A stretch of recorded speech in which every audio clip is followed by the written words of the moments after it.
عليكم ورحمة الله وبركاته. الحمد لله نستعينه ونستغفره ونعوذ بالله من شرور أنفسنا ومن سيئات أعمالنا. من يهده الله فلا مضل له ومن يضلله فلا هادي له.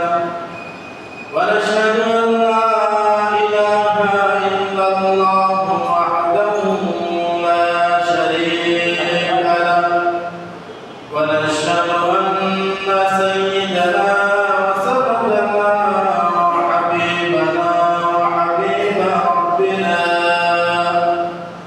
وطبيبنا وطبيب قلوبنا ومولانا محمدا عبده ورسوله أرسله بالحق بشيرا ونذيرا وداعيا إلى الله بإذنه وسراجا وقمرا منيرا. فقد قال الله تعالى في كلامه المجيد وفي فرقان الحميد: أعوذ بالله من الشيطان الرجيم. بسم الله الرحمن الرحيم. يا أيها الذين آمنوا كتب عليكم الصيام كما كتب على الذين من قبلكم لعلكم تتقون. قال رسول الله صلى الله عليه وسلم: الصوم لي وأنا أجزي به، أو كما قال عليه الصلاة والسلام. صدق الله العظيم وصدق رسوله النبي الكريم، ونحن على ذلك من الشاهدين والشاكرين، والحمد لله رب العالمين. لا إله إلا الله، لا إله إلا الله، لا إله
রমজানের আগ মুহূর্তে পবিত্র সম্মানিত শাবান মাসের একদম শেষ লগ্নে শেষ জুমাতে আল্লাহ তাআলা আমাদেরকে দুনিয়াবি কাজ থেকে ফারেক করে আল্লাহর মসজিদে আসার বসার তৌফিক দান করেছেন। এজন্য আমরা সকলে কালিমাতুল শুকর আদায় করি আলহামদুলিল্লাহ। আজকে শাবানের শেষ জুমা। আমরা জানি না আগামী বছরের আগামী শাবান মাস আমরা পাবো কিনা, এটা আমরা কেউ জানি না। শাবান মাস চলে যাচ্ছে। শাবান মাস চলে যাওয়ার পর আমাদের জন্য খুশ রহমত এবং খুশ নসিব, আমাদের জন্য রহমত বরকত রহমতের মাস মাহে রমজান মাস আমাদের নিকটবর্তী হয়েছে, ঠিক কিনা? মাহে রমজান মাস আমাদের একদম নিকটবর্তী। আল্লাহ সুবহানাহু ওয়া তাআলা আমাদেরকে সকল নবীদের উম্মতের মধ্য থেকে শ্রেষ্ঠ উম্মত বানিয়েছে। কি উম্মত বানিয়েছে? শ্রেষ্ঠ উম্মত বানিয়েছে। এবং অন্যান্য নবীর উম্মতদের থেকে আখির জামানার উম্মতদের তথা আমাদের তাদের থেকে 5 দিক দিয়ে আল্লাহ সুবহানাহু ওয়া তাআলা সম্মান দান করেছেন। কয় দিক দিয়া? 5 দিক দিয়া। অথবা এই 5টি কারণে এই উম্মতে মুহাম্মাদীকে আল্লাহ সুবহানাহু ওয়া তাআলা অন্যান্য নবী রাসূলদের উম্মতদের থেকে শ্রেষ্ঠত্ব দান করেছেন। সুবহানাল্লাহ। কয়টি কারণে? 5টি কারণে। এক নম্বর কারণ হলো আল্লাহ সুবহানাহু ওয়া তাআলা আমাদেরকে সর্বশ্রেষ্ঠ নবীর উম্মত হিসেবে বানিয়েছেন। সুবহানাল্লাহ। সরকার দু আলম জনাবে মুহাম্মদ রাসূলুল্লাহ সাল্লাল্লাহু আলাইহি ওয়াসাল্লামের মর্যাদা কম না বেশি? অনেক বেশি। আল্লাহ সুবহানাহু ওয়া তাআলা 1 লক্ষ পর্যন্ত 2 লক্ষ পয়গম্বর আল্লাহ রাব্বুল আলামিন এই পৃথিবীতে পাঠিয়েছেন। এর মধ্য থেকে সর্বশ্রেষ্ঠ হলেন নবী মুহাম্মদ রাসূলুল্লাহ সাল্লাল্লাহু আলাইহি ওয়াসাল্লাম। এই শ্রেষ্ঠ নবীর জন্যই আমরা শ্রেষ্ঠ উম্মত, ঠিক কি না? 2 নম্বর হলো এই উম্মতে মুহাম্মাদের শ্রেষ্ঠত্বের কারণ হলো আল্লাহ সুবহানাহু ওয়া তাআলা আমাদেরকে শ্রেষ্ঠ কিতাব দান করেছেন। কি কিতাব দান করেছেন? শ্রেষ্ঠ কিতাব আল কোরআনুল কারীম, কিতাবুল্লাহ। আল্লাহ রাব্বুল আলামিন এই উম্মতে মুহাম্মাদের মধ্যে দান করেছেন। সুবহানাল্লাহ। আল্লাহ সুবহানাহু ওয়া তাআলা 104 খানা কিতাব নাযিল করেছেন। কয়খানা? 104 খানা আসমানি কিতাব। কি কিতাব? আসমানি কিতাব আল্লাহ সুবহানাহু ওয়া তাআলা নাযিল করেছেন। এর মধ্যে থেকে 4 খানা হলো বড় কিতাব, তাওরাত, জাবুর, ইনজিল এবং কোরআন, ঠিক কি না? এই সকল 104 খানা আসমানি কিতাবের মধ্যে থেকে সর্বশ্রেষ্ঠ কিতাবের নাম কি? কোরআন, কিতাবুল্লাহ, কালামুল্লাহ শরীফ হলো সর্বশ্রেষ্ঠ কিতাব। তাহলে আমরা যে শ্রেষ্ঠ তার আরেকটি প্রমাণ আল্লাহ সুবহানাহু ওয়া তাআলা দিয়েছেন সর্বশ্রেষ্ঠ কিতাব নাযিল করে। সুবহানাল্লাহ। 3 নম্বর এই উম্মতে মুহাম্মাদীর শ্রেষ্ঠত্বের আরেকটি কারণ হলো আল্লাহ সুবহানাহু ওয়া তাআলা সৃষ্টির শুরু থেকে নিয়ে 12 মাস হিসাবে আল্লাহ তাআলা গণনা করার জন্য তৈরি করেছেন। কয় মাস? 12 মাস। ইন্না ইদ্দাতা শুহুরি ইনদাল্লাহি 12 শাহরান ফি কিতাবিল্লাহি ইয়াওমা খালাকাস সামাওয়াতি ওয়াল আরদা মিনহা আরবাআতুন হুরুম। আমাদের মধ্যে এই মাস নয়, এই যে দিন, তারিখ, মাস, বছর, এগুলা সম্ভবত বৈজ্ঞানিকরা, দেশের সুশীলরা, বুদ্ধিজীবীরা এগুলা সিস্টেম করে তৈরি করেছেন না, বরং আল্লাহ সুবহানাহু ওয়া তাআলা আসমান জমিন সৃষ্টির শুরু লগ্ন থেকে এই 12টি মাসকে আল্লাহ তাআলা নির্ধারিত করেছেন। সুবহানাল্লাহ। তাহলে সৃষ্টির শুরু থেকে নিয়ে কি করেছেন?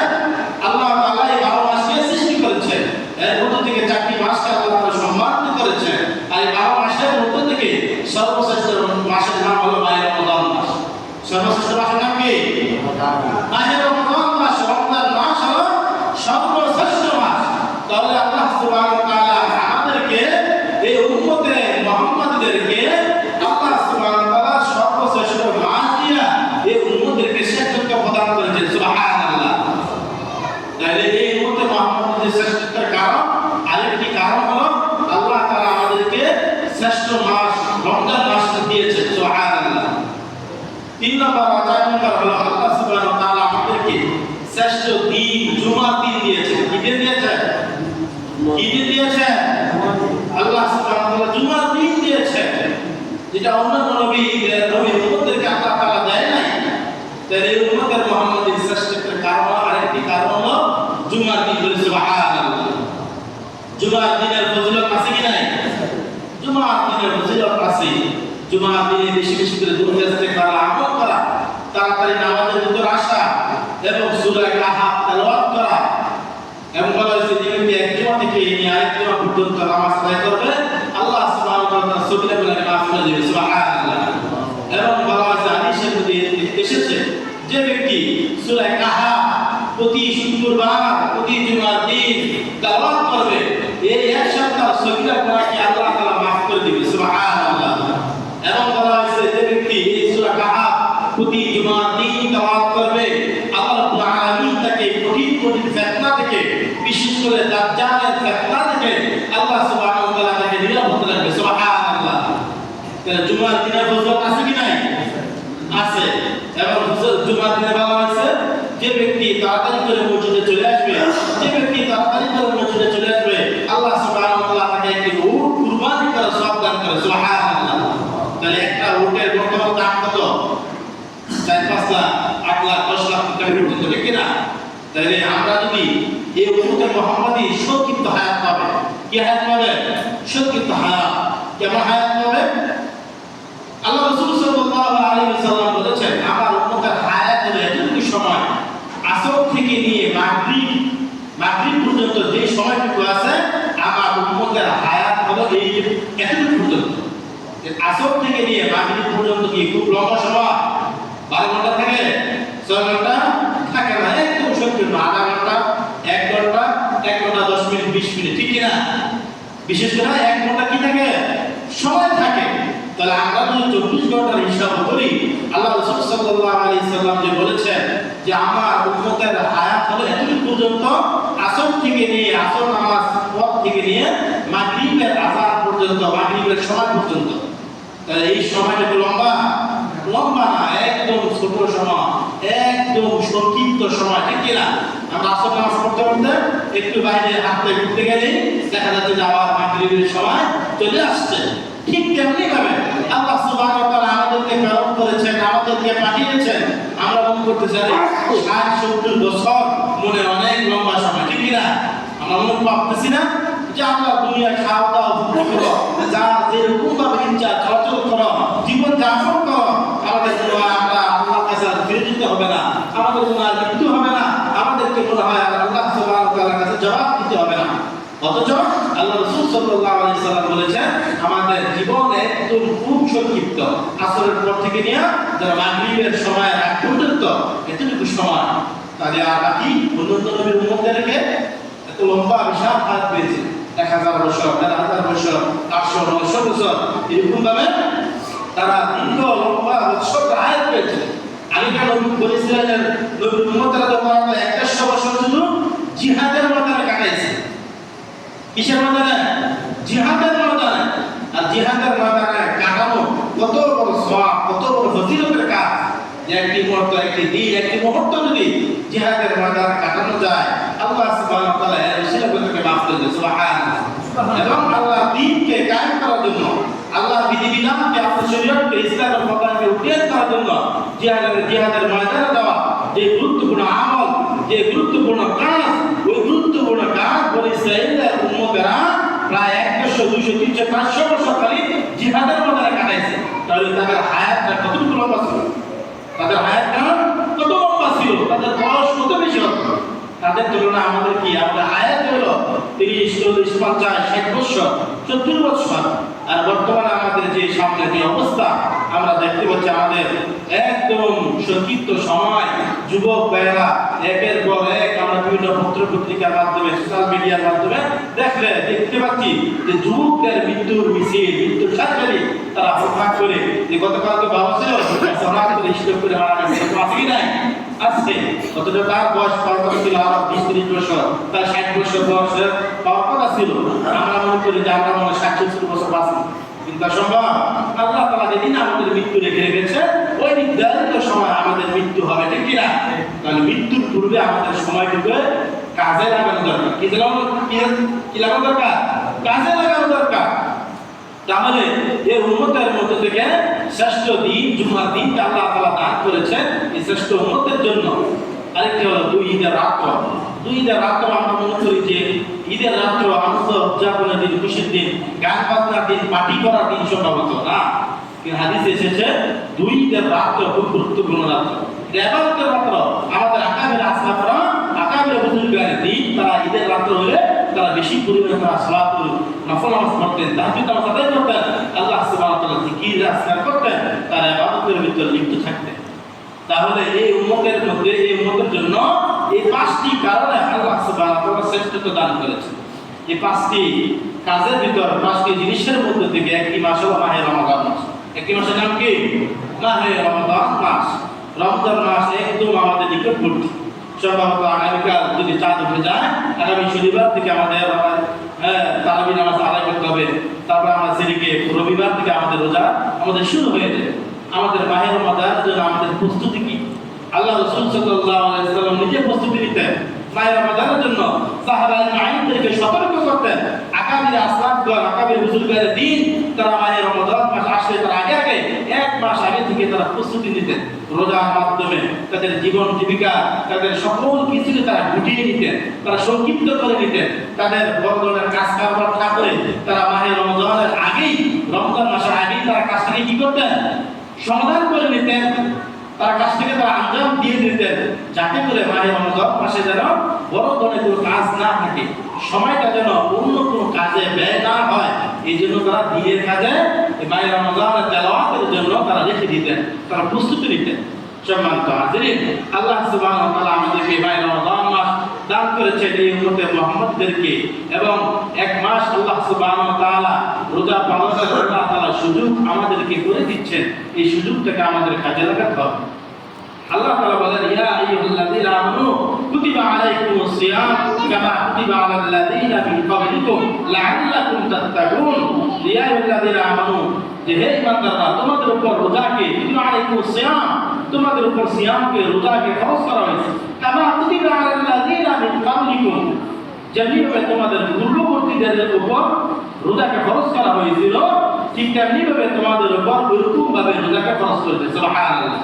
কামা কুতিবা আলাল লাযীনা মিন ক্বাবলিকুম লাআল্লাকুম তাত্তাকুন, যাতে করে তোমরা তাকওয়া অর্জন করতে পারো, আল্লাহ তাআলা ভয়কে তোমরা অর্জন করতে পারো, আর যাতে করে তোমরা আল্লাহ তাআলার নিকটবর্তী হতে পারো।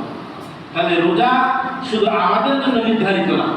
অনেক কাজ দেখা যাচ্ছে যদি আগে থেকে পূর্ব প্রস্তুতি জানা না থাকে অথবা বোঝা না থাকে, তাহলে কাজটি বলা যায় আমার তো করতেছে, এই কাজে তো আমাদের জন্য কঠিন হয়ে যাবে। আল্লাহ সুবহানাহু ওয়া তাআলা যে দিকে এক মাস রোজা দিয়েছে, তা আমরা অনেকে ভাবতে পারেন বলে সুশীল আছে যে রোজা নিয়ে টিটকারি করে, মস্করি করে, যে দিকে এক মাস রোজা রাখতে হবে, না খেয়ে থাকতে হবে। এটা আল্লাহ সুবহানাহু ওয়া তাআলা বলতেছেন, এই রোজা যে শুধু তোমাদের জন্য ফরজ করা হয়েছে বিষয়টা এমন নয়, বরং তোমাদের পূর্বের যে নবীরা ছিল তাদের উপর এবং তাদের উম্মতের উপর রোজাকে ফরজ করা হয়েছে। তাদের উপর কি করা হয়েছিল? রোজা ফরজ করা হয়েছিল, তারাও রোজা রেখেছে। আমরা শুধু নতুন নয়, এই উম্মতে মুহাম্মাদী শুধু নতুন নয়, বরং প্রত্যেক নবীর উম্মতের উপর আল্লাহ সুবহানাহু ওয়া তাআলা রোজাকে ফরজ করা হয়েছে। যেহেতু আদম আলাইহিস সালাম থেকে শুরু করে অনেক রাওয়াতে পাওয়া যায় যে প্রত্যেক মাসের 3টি রোজা, আয়ামে বিজয় যে 13, 14, 15, এই 3টি রোজাকে কি করা হয়েছিল? প্রত্যেক নবীর উম্মতের জন্য, প্রত্যেক নবীদের জন্য আল্লাহ সুবহানাহু ওয়া তাআলা ফরজ করা হয়েছে।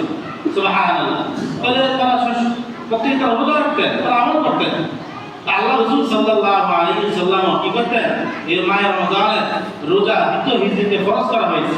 মাহে রমজানের রোজার আগে আল্লাহ রাসূল সাল্লাল্লাহু আলাইহি ওয়াসাল্লাম রোজা রাখতেন। কি রোজা ছিল? অনেকে বলেন যে মুহররমের রোজা ফরজ ছিল। কিসের রোজা? মুহররমের আশুরার রোজা, 10 তারিখের রোজা ফরজ ছিল। আল্লাহ রাসূল সাল্লাল্লাহু আলাইহি ওয়াসাল্লাম যখন মক্কা থেকে হিজরত করে মদিনায় গেলেন, গিয়ে দেখলেন যে মদিনার অধিবাসীরা ইহুদিরা তারা রোজা রাখতেছে।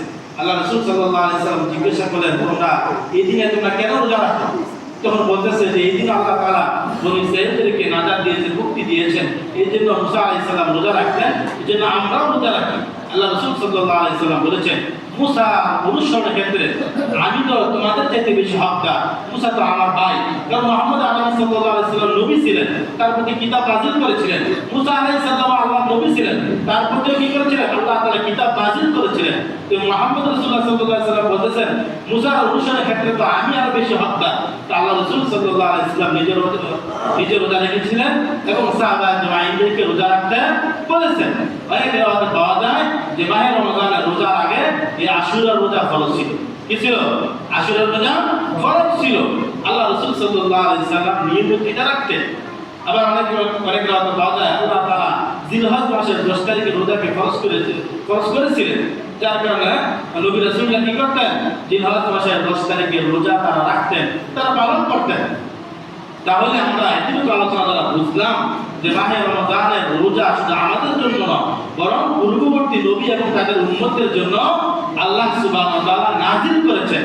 তাহলে এটা আমাদের জন্য নতুন কিছু নয়, আমাদের জন্য এটা অবাক হওয়ার কিছু নয়। এটা আল্লাহ সুবহানাহু ওয়া তাআলার বিধান। প্রত্যেক নবী রাসূলদের প্রত্যেক উম্মতের জন্য এক এক রোজা, এক এক উম্মতের রোজার ধরন এক এক রকম ছিল, সেটা হলো ভিন্ন কথা। কিন্তু রোজাটা কি ছিল? প্রত্যেক উম্মতের জন্য আল্লাহ সুবহানাহু ওয়া তাআলা রোজার বিধান এটা রেখেছিলেন, কিন্তু রোজার ধরন একটু ভিন্ন ছিল, সেটা হলো অন্য আলাদা। এখন আমরা আসি সম্মানিত হাজিরিন, আল্লাহ রাসূল সাল্লাল্লাহু আলাইহি ওয়াসাল্লাম মাহে রমজানের রোজা রাখতেন, দিনভর তিনি রোজা রাখতেন এবং দিনভর রোজা রেখে রাতে তিনি তাহাজ্জুদ নামাজ পড়তেন, তারাবির সালাত আদায় করতেন। কি করতেন? নফল নামাজ তিনি আদায় করতেন। এখন আমাদের করণীয় হলো আমরা মাহে রমজান মাস আসতেছে, মাহে রমজান মাসে আমরা দিনের বেলা রোজা রাখবো আর রাতের বেলা আমরা তারাবির সালাত আদায় করব। কি করব? তারাবির সালাত আমরা আদায় করব। তো তারাবির সালাত আদায় করব, কত রাকাত আদায় করব? হানাফি মাযহাব সহ এবং সাহাবা আজমাইনের একটি বিশাল জামাত, তারা 20 রাকাত তারাবি নামাজ পড়তেন। কয় রাকাত? 20 রাকাত তারাবি নামাজ পড়তেন। অনেকে বলে যে আল্লাহ রাসূল সাল্লাল্লাহু আলাইহি সাল্লাম কি তারাবি নামাজ পড়েছেন? হ্যাঁ, আল্লাহ রাসূল সাল্লাল্লাহু আলাইহি সাল্লাম রমজান মাসে তারাবি নামাজ তিনি আদায় করতেন, তিনি আদায় করেছেন, জামাতের সাথে আদায় করেছেন। সাহাবায়ে কেরাম 3 দিন পর্যন্ত আল্লাহ রাসূল সাল্লাল্লাহু আলাইহি সাল্লামের পিছনে তারাবি নামাজ পড়েছেন।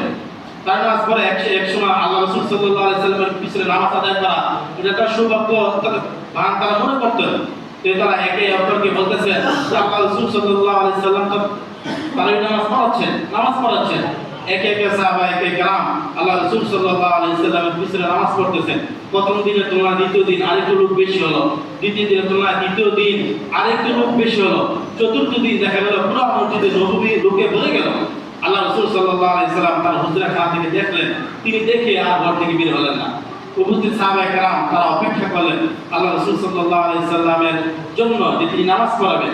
আল্লাহ রাসূল সাল্লাল্লাহু আলাইহি সাল্লাম ওই দিন রাতে মসজিদে নববীতে নামাজ পড়াতে আসলেন না, তিনি একা নামাজ আদায় করে নিলেন। ফজরের সময় আল্লাহ রাসূল সাল্লাল্লাহু আলাইহি সাল্লাম বললেন যে আমি জানি তোমরা নামাজ পড়ার জন্য তোমরা এসেছিলে, আমি আসি নাই, তোমাদেরকে দেখেছি, কিন্তু তোমাদের এই উপস্থিতি এত আগ্রহের কারণে আমার আশঙ্কা হয় যে আল্লাহ সুবহানাহু ওয়া তাআলা নাকি আমার উম্মতের উপর এই তারাবির সালাত এত বিশাল রাকাত, এত বিশাল নামাজ নিয়ে আমার উম্মতের জন্য ফরজ করে দেওয়া হয়, এটার আশঙ্কা করে আমি জামাত থেকে সরে এসেছি। আমি জামাত করি নাই, যে একাকী নামাজ আদায় করা। আল্লাহ রাসূল সাল্লাল্লাহু আলাইহি সাল্লাম আশঙ্কা করেছেন যে আমি যদি এরকম আগ্রহের সাথে নামাজ পড়াই, আজ মানুষ যদি এরকম ভাবে নামাজ পড়ে, আল্লাহ তাআলা যদি এটাকে ফরজ করে দেয়, তাহলে উম্মতের জন্য কষ্টকর হবে না? কষ্টকর হবে। তারা যদি এটা নামাজ আদায় না করতে পারে, গুনাহগার হবে কি হবে না? অবশ্যই হবে। যদি আল্লাহ রাসূল সাল্লাল্লাহু আলাইহি সাল্লাম এই আশঙ্কা থেকে তিনি এরপর দিন নামাজ আদায় করেন না। এরপর থেকে পৃথক ভাবে একাকী ভাবে সাহাবা আজমাইন জামাতে নামাজ পড়েছেন। তারপর খলিফাতুল মুসলিমিন দ্বিতীয় খলিফা ওমর রাদিয়াল্লাহু তাআলা তার শাসনামলে গিয়া তিনি কি করলেন? সকল সাহাবা আজমাইনের পরামর্শ ক্রমে 20 রাকাত তারাবির সালাত জামাতের সাথে আদায় করেছেন এবং সাহাবা আজমাইনদেরকে নির্দেশ দিয়েছেন সকল সাহাবায়ে কেরাম এক বাক্যে 20 রাকাত তারাবির নামাজ জামাতের সাথে আদায় করা আরম্ভ করেছেন। এখন কথা হলো সাহাবা আজমাইন আমল করেছেন, এইজন্য আমরা কি করব? এটা আমল করব। আল্লাহ রাসূল সাল্লাল্লাহু আলাইহি সাল্লাম বলেছেন আলাইকুম বিসুন্নতি ওয়া সুন্নাতুল খুলাফায়ে রাশিদিন আল মাহদিয়িন, তোমরা আমার সুন্নতকে আঁকড়ে ধরো এবং হেদায়েতপ্রাপ্ত যারা খলিফায়ে রাশিদা আছে তাদের সুন্নতকে কি করো? আঁকড়ে ধরো।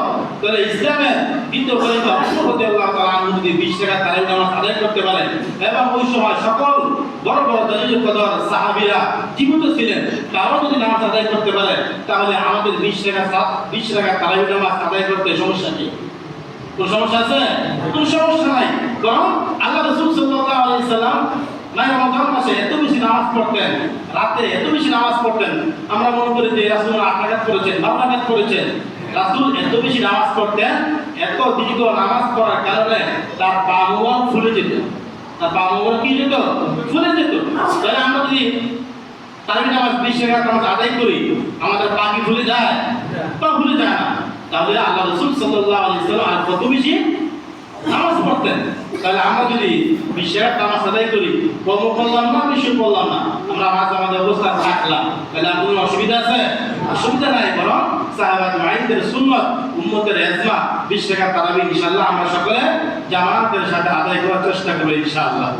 তাই মাহে রমজান মাসের যে মহত্ব আছে, যে পবিত্রতা আছে, এটা আমরা সকলে রক্ষা করার চেষ্টা করব এবং মাহে রমজানের রোজা রাখার ব্যাপারে আমরা চেষ্টা করব যে দিনভর রোজা রাখবো এবং রাতে আমরা তারাবির সালাত আমরা আদায় করব এবং একে অপরকে সহযোগিতা করা, একে অপরকে আপ্যায়ন করা। মাহে রমজান মাস বরকতের মাস, রহমতের মাস, সকল মাস। একজন আরেকজনকে আপনি সহযোগিতা করবেন, একজনকে আপনি ইফতার খাওয়াবেন, এটার সওয়াব আল্লাহ রাব্বুল আলামিন আপনার আমলনামার ভিতর দিয়ে দিবেন। আল্লাহ রাসূল সাল্লাল্লাহু আলাইহি সাল্লাম বলেছেন, যে ব্যক্তি কোন মুসলমানকে, রোজাদার মুসলমানকে ইফতার করাবে, ওই ইফতার করার কারণে আল্লাহ তাআলা তার নামটাকে জাহান্নামের খাতা থেকে কেটে দিবে। সুবহানাল্লাহ। এবং ইফতার করার কারণে আল্লাহ রাব্বুল আলামিন ওই রোজাদার ব্যক্তি যে সারাদিন রোজা রেখে, সারাদিন রোজা রেখে যে সওয়াব, যে নেকি আল্লাহ রাব্বুল আলামিন দান করে দিবেন, একজনকে ইফতার করার কারণে ওই ইফতার করানোর ব্যক্তির আমলনামার ভিতরে আল্লাহ রাব্বুল আলামিন রোজাদারের সমপরিমাণ সওয়াব আল্লাহ তাআলা দান করবে। সুবহানাল্লাহ। তাহলে একজন ব্যক্তি সারাদিন রোজা রাখলো, আর আপনি যদি একবার একজন অসহায় গরিবকে, একজন রোজাদারকে যদি আপনি ইফতার ব্যাপারে সহযোগিতা করেন, ইফতার করান, আপনার আমলনামায় আল্লাহ রাব্বুল আলামিন ওই রোজাদার ব্যক্তি সারাদিন রোজা থেকে যে সওয়াব, যে নেকি আল্লাহ রাব্বুল আলামিন তাকে দান করবেন, ওই পরিমাণ নেকি আপনার আমলনামায় আল্লাহ রাব্বুল আলামিন দান করবেন। সুবহানাল্লাহ। আর তাকে ওই রোজাদারের নেকির ভিতর কোনো কম বেশি করা হবে না, কোনো কমানো হবে না। তো এক সাহাবী আল্লাহ রাসূল সাল্লাল্লাহু আলাইহি সাল্লামকে বললেন, সাহাবীগণ, যে রাসূলুল্লাহ, অনেকের তো আছে যে একজন ব্যক্তিকে পরিপূর্ণভাবে ইফতার করার সামর্থ্য থাকে না, এখন কি করা? আল্লাহ রাসূল সাল্লাল্লাহু আলাইহি সাল্লাম বলেছেন যে কোন রোজাদারকে যদি কোন ব্যক্তি এক গ্লাস পানি খাওয়া, একটু দুধ দ্বারা তাকে যদি ইফতার করা, একটা খেজুর দ্বারা যদি তাকে ইফতার করায়, আল্লাহ রাব্বুল আলামিন তাকে ওই একজন পরিপূর্ণভাবে ইফতার করলে যে সব দান করে দিবেন, একটা খেজুর দ্বারা রোজাদারকে ইফতার করালো আল্লাহ রাব্বুল আলামিন ওই পরিমাণ নাকি দান করবে। সুবহানাল্লাহ। তাহলে কত সহজ, ইসলাম কত সহজ করে দিয়েছে আমাদের জন্য। আগেকার নবীর উম্মতেরা বিশাল হায়াত পেত, 500, 600, 700, 800। আমাদের হায়াত হলো সংক্ষিপ্ত সময়। এই সংক্ষিপ্ত হায়াতে আল্লাহ রাব্বুল আলামিন বিভিন্ন সরকার কাজ, বিভিন্ন নেকির কাজের সুযোগ সুবিধা আল্লাহ তাআলা দিয়ে দিয়েছেন। এগুলো যদি আমরা করতে পারি, তাহলে এই তো লম্বা বেশি হায়াতের সওয়াব আল্লাহ তাআলা আমাদের অল্প হায়াতের ভিতর দিয়ে দিবে। সুবহানাল্লাহ। তাহলে সম্মানিত হাজিরিন, একটা রোজাদারকে যদি সামান্য খেজুর দ্বারা, এক গ্লাস পানি দ্বারা, একটু দুধ দ্বারা, যদি সামান্য জিনিস দ্বারা যদি ইফতার করার ব্যবস্থা করা হয়, তাহলে ওই ব্যক্তিকে, পুরা রোজাদার ব্যক্তি সারাদিন কষ্ট করে যে রোজা রেখেছে, ওই পরিমাণ সওয়াব নেকি একজন রোজাদারকে একটা খেজুর দ্বারা আপ্যায়ন করা, খেজুর দ্বারা সহযোগিতা করার কারণে আল্লাহ তাআলা তার আমলনামার ভিতরে ওই সব দান করে। সুবহানাল্লাহ। তাহলে ইনশাআল্লাহ আমরা মাহে রমজান মাসে কি করব? একজন আরেকজনকে ইফতার ব্যাপারে সহযোগিতা করব ইনশাআল্লাহ।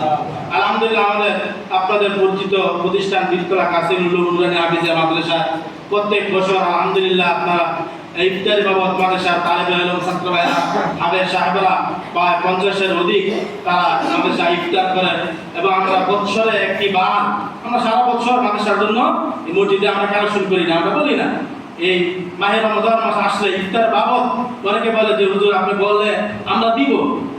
আপনার অনেক সময় আমাদের খেয়াল থাকে না, আপনাদের শরণার্থে আপনাকে খেয়াল করার জন্য, আপনাদেরকে মনে করে দেওয়ার জন্য এখন বলতেছি যে আমাদের প্রতিষ্ঠানে হাফিজুল বিভাগে প্রায় 50-এর অধিক ছাত্র এবং উস্তাদ তারা সারাদিন রোজা রেখে কোরআন কারীম তেলাওয়াত করে তারা ইফতার করে এবং আপনারা সহযোগিতা করে আলহামদুলিল্লাহ। তো এবার যদি আমাদের একদম নিকটবর্তী হয়ে গেছে, আমরা যদি মাদ্রাসা ছাত্রদেরকে উস্তাদের জন্য হাফেজ সাহেবদের জন্য ইফতারি বাবদ আমরা যদি বলি যে হুজুর আমি 1000, 2000, 5000 টাকা, অনেক টাকার ব্যাপার, দ্রব্যমূল্য অনেক জিনিসের অনেক দাম বেড়ে যায়, এই জন্য আমরা যদি বলি যে হুজুর আমি 500 টাকা, 1000 টাকা, 2000 টাকা ছাত্রদের ইফতার করার জন্য ইনশাআল্লাহ দিব, তাহলে আল্লাহ তাআলা আপনাকে উসিলা করে মাফ করে দিতে পারেন।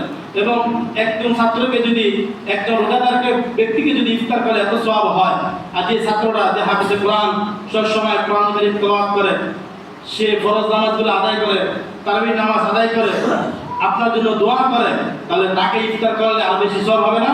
আরো বেশি সওয়াব হবে। আমরা যদি পরিপূর্ণ একজনের জন্য 50 জনের ইফতারি এক মাসের জন্য কঠিন হয়ে যায়, আমরা যদি 1000 টাকা দিই, 500 টাকাও যদি আমরা শরীর থাকি, তাহলে 50 জন ব্যক্তি রোজা রাখলে যে সওয়াব হবে আল্লাহ তাআলা আপনার আমলনামার ভিতর ওই সব দান করবে। সুবহানাল্লাহ। আমরা যদি বলি সংক্ষিপ্ত সময় শেষে জানাজা আছে, সাইদ ভাই একই মুজাফফর সাহেবের ছোট ছেলে সাইদ ভাই মাদ্রাসা ছাত্র উস্তাদের জন্য তালিব ইলম ছাত্রদের ইফতার বাবদ 5000 টাকা দিবে। আল্লাহ তাআলা ভাইয়ের দানকে কবুল করে সকলে বলে আমিন। হাজী শাহ ছাত্রদের ইফতারের জন্য 2000 আল্লাহ তাআলা কবুল করে সকলে বলে আমিন। ইব্রাহিম ভাই 1000, ইব্রাহিম ভাই 1000, ইব্রাহিম ভাই 1000 টাকা দিবে। আল্লাহ তাআলা ইব্রাহিম ভাইয়ের দানকে কবুল করে সকলে বলে আমিন। মোহাম্মদ আলী ভাই 1000 টাকা, মোহাম্মদ আলী ভাই 1000 টাকা, আল্লাহ তাআলা মোহাম্মদ আলী ভাইয়ের দানকে কবুল করে সকলে বলে আমিন। মাজেদ ভাই 2000 টাকা দিবে ছাত্র উস্তাদদের ইফতারি বাবদ, আল্লাহ তাআলা কবুল করে সকলে বলে আমিন। ইসমাইল ভাই 500 টাকা। সংক্ষিপ্ত সময় 5 মিনিট আমরা জানাজা আছে, সংক্ষিপ্ত সময় আকবর আলী ভাই 500 টাকা। শাহাদাত ভাই 2000 টাকা, শাহাদাত ভাই নাম ভাই ওমর ফারুক ভাই 1000 টাকা। ভাই আমাদের ছাত্র অভিভাবক, আস্তাগফিরুল্লাহ আস্তাগফিরুল্লাহ। ভাই নাম নাম আস্তাগফিরুল্লাহ আস্তাগফিরুল্লাহ। সংক্ষিপ্ত সময় ভাই নামটা জি হাফিজ ভাই, যুবক ভাই 2000 টাকা দিবে। আল্লাহ তাআলা ভাইদাকে কবুল করো, ইসলামের জন্য দ্বীনের জন্য আল্লাহ তাআলা কবুল করো। 2000 টাকা। ওই যে আদি মোশাদ মুন্সা ছাত্রদের ইফতার বাবদ 1000 টাকা দিবে। আল্লাহ তাআলা আদি সাহেবের দানকে কবুল করো। জাহাঙ্গীর আলম মাস্টার সাহেব 500 টাকা দিবে। আল্লাহ তাআলা ভাইদাকে কবুল করো। আস্তাগফিরুল্লাহ আস্তাগফিরুল্লাহ। সংক্ষিপ্ত সময় এই ব্যাপারটা সুবর্ণ সুযোগ, 50 জন ছাত্র যদি একসাথে ইফতার খায়, আপনি 500 টাকা দিলেন, এক মাস পর্যন্ত আল্লাহ তাআলা আপনার আমলনামার ভিতর সওয়াব দিতে থাকবেন। সুবহানাল্লাহ। যে হাফিজ ভাই নাম আছে, বসে বুঝুন, আমি দিয়ে